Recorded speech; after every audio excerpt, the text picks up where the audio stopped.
Merhaba sevgili izleyiciler, kanalıma hoş geldiniz.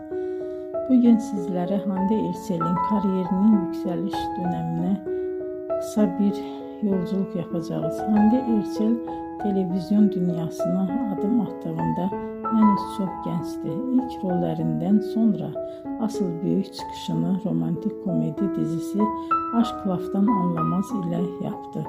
Bu dizide Hayat Uzun karakterini canlandırdı ve performansı büyük ilgi gördü. Dizi yalnızca Türkiye'de değil, dünyanın birçok ülkesinde yayımlandı ve milyonlarca kişi tarafından izlendi.